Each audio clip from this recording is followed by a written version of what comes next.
আসলে তুমি তোমার স্বভাব কোনোদিনই পরিবর্তন করতে পারবা না। না দেখো, ভুলটা আমারই, আমি চাই নাই, কিন্তু আম্মাই আমাকে বারবার বলছে যে তুমি খেয়ে না, আমি এখন খাবো না, আমার ক্ষুধা নাই। আমি জানি যে তুমি পছন্দ করো না, আমি একা একা খাই, আম্মাকে সাথে নিয়ে খাওয়া পছন্দ করো, কিন্তু আম্মা আমাকে অনেক জোর করছে, তারপরে আমি খেতে বসছি। তুমি এইভাবে কথা বলতেছো কেন? আর তুমি বসো। তুমি যেভাবে কথা বলতেছো তা তোমার নিঃশ্বাস তো এখনই বন্ধ হয়ে যাবে, একটু নিঃশ্বাস ছেড়ে কথা বলো।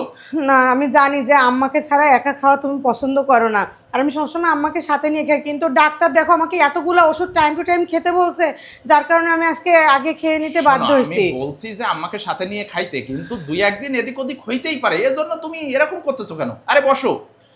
না, মানে ডাক্তার আমাকে হচ্ছে টাইম টু টাইম ওষুধ খেতে বলছে, তো আম্মাকে বললাম, আর আম্মা তুমি বললো যে যে আমার ক্ষুধা আম্মাকে নাই। নিয়ে খেতে বসনি, আমি ওই জন্য তোমাকে এই কথাটা শোনাইনি। আমি তাহলে?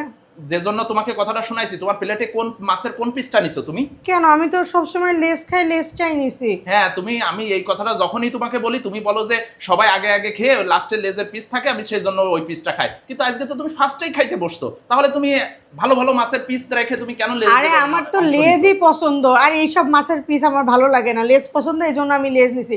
এই জন্য তুমি এই কথা বলতেছো, আর আমি ভাবলাম যে হয়তো বা আম্মাকে সাথে নিয়ে খেতে বসিনি, এই জন্য তুমি আমাকে রাগ করতেছো।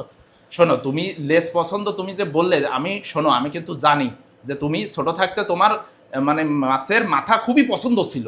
আর তুমি এইটা হয়তো বা জানো না যে আমার শাশুড়ি আম্মারও ছোটবেলায় মাছের মাথা অনেক পছন্দ ছিল, কিন্তু ছোটবেলা থেকে কি কখনো দেখছো আম্মাকে যে তোমাদেরকে মাছের লেজ দিয়ে আম্মা নিজে মাছের মাথা নিছে বা বড় পিসটা নিছে? নাই আমার শ্বশুরকে তুলে দিছে, নাই তোমাকে দিছে, নাই আমার ননদকে দিছে। হ্যাঁ, তাহলে আম্মাকে আমি কখনো খেতে দেখিনি। হ্যাঁ, আর যখন আমি আমার শাশুড়ির মুখে তার ছোটবেলার গল্প শুনছি যে তার মাছের মাথা পছন্দ, সেখানে আমি তার ছেলের বউ হয়ে কিভাবে মাছের মাথাটা খাই বলো তো তাকে না দিয়ে? আচ্ছা, প্রতিনিয়ত তো আম্মু না হয় আমিই খাই, তাহলে হ্যাঁ। দুই একদিন তো তুমিও খেতে পারো, তোমারও তো পছন্দ এটা। শোনো, আম্মার এখন বয়স হয়েছে, আম্মা খেলেই না আমার শান্তি, ঠিক আছে? আর তুমি এত এই কে মাছের মাথা খাইলো, কে লেজ খাইলো, এগুলো দিয়ে তো কোনো দরকার নাই, তাই না?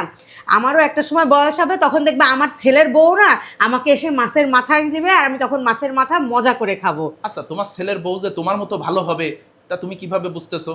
কেন হবে না? আমার শাশুড়ির সাথে আমি যে আচরণটা করব, আমার ছেলে ছোট থেকে দেখতেছে না? আমার ছেলের বউ যখন আসবে, আমার ছেলে তার বউকে এই শিক্ষাটাই দিবে, আর তখন আমার ছেলের বউ আমার সাথে ভালো ব্যবহার করবে, আমাকে ভালো ভালো মাছের পিস খেতে দিবে, মানে আমরা শাশুড়ি বউমা একদম বান্ধবীর মতন হয়ে থাকবো। এটা আমার খুব ইচ্ছা, জানো? ঠিক আমার আর আমার শাশুড়ির সম্পর্ক যেমন। শোনো, তুমি ঠিক যেমনটা করবা আল্লাহর তরফ থেকে তেমন বিচারটাই পাবা, ঠিক আছে? আমি যদি আমার শাশুড়ির সাথে খারাপ ব্যবহার করি, আমার ছেলের বউ আমার সাথে খারাপ ব্যবহার করবে, আর আমি আমার শাশুড়িকে যদি মায়ের মতন ভালোবাসি, আমার ছেলের বউ আমাকে মায়ের মতন ভালোবাসবে, বুঝতে পারছো? সেখানে কি মাথা খাইলাম, লেজ খাইলাম, এগুলো তো কোনো